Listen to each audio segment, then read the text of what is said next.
Hello all, welcome to this session. In this session, I'm going to explain and practically demonstrate how to use starts with symbol, that is cap symbol, in CSS selectors. So let's get started. For detailed explanation and practical demonstration, I'm going to take you to a sample application page. For that, first I'll open the browser and I'll be typing the URL which is on my name. That is Arun, my last name Moturi, dot github.io/m4.html. Once you are taken to this page, I'll right click on this page on the blank area and select inspect option. Then I'll be getting this Google Chrome DevTools. I'll be expanding the HTML code in this Google Chrome DevTools. Then I'm going to click on double arrow symbol here and select selector sub. Now here I need to write a proper CSS selector locator for locating this paragraph on this page. For that, I'll highlight this paragraph, right click and select inspect option. Then the HTML code for this paragraph on this page is getting highlighted here. By looking at this HTML code, I'm going to write the CS selector. That is, I'll be mentioning the tag name of this element, that is p tag. And then I'll start the square bracket, I'll close the square bracket, and in between the square bracket, I'm going to specify the attribute name and value. So title is the attribute.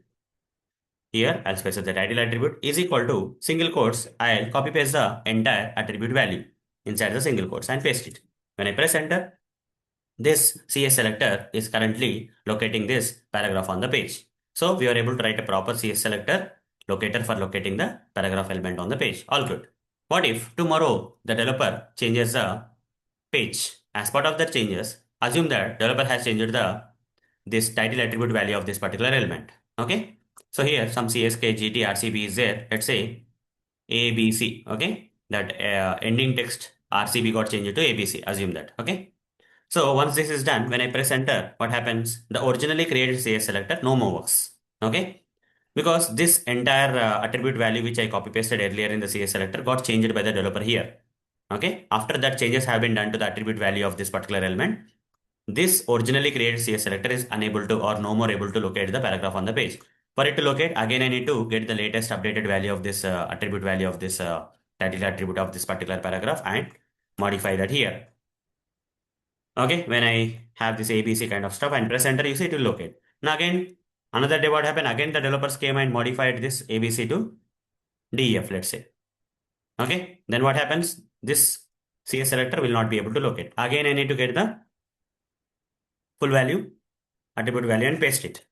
So here, the attribute value is being changed and we are keep on creating proper CS selector. Okay, when the attribute value changes here, we need to also change the CS selector locator here. That's what is the scenario. So if this keeps on happening, how many times you can keep on updating the CS selector locator, which is not correct, right? So in this kind of situation, what is happening? Let's investigate. What is happening? The entire attribute value of this title tag of this particular element is not changing every time. Okay, it's not changing. What is changing? Only the last three ending part is changing, but starting part is still intact. This part is not changing, guys. The ending part is changing. This part is changing. So the initial part of this attribute value is constant. Ending part is changing. So if I have to put the entire attribute value, I need to keep on update this CS selector locator, right? But what if I choose to only put the initial part or initial constant part of this attribute value? Then there's not a problem, right? So what if I'll not use this DEF here? Okay, the ending part I don't want to use. Initial constant part I want to have it. When I press enter, still zero elements is coming. Why? Because this CS selector locator is expecting full attribute value here. What if I can do something to this attribute or CS selector locator syntax so that I don't have to give the entire attribute value? This partial initial constant text, if I give, that is enough. For that to happen, we have to use the symbol known as starts with symbol, that is cap symbol here. Okay.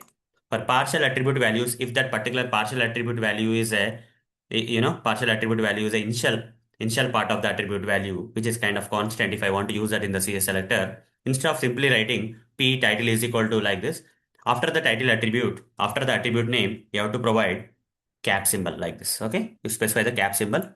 So after the attribute name and before the equal symbol, you have to write cap symbol. Now press enter, it will locate.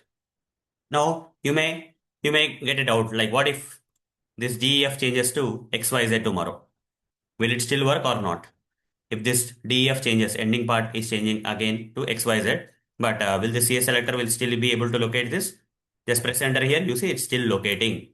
Okay, even after updating this values also, this is locating, guys. Okay, this is what how we need to use starts with symbol, that is cap symbol, in CS selectors. Okay, such kind of situations you may face in real time where the entire attribute value may not be constant always.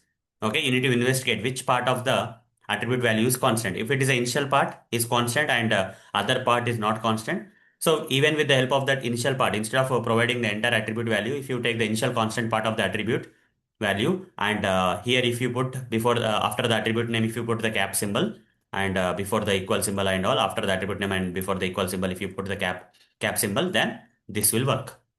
With the help of that initial constant attribute value, we can locate the elements on the page. So this is what is a use or purpose of using start with symbol, that is cap symbol, in CS selectors. Let me give that example here. So this is example, right? This is one of the example. And this example we have tried on this page.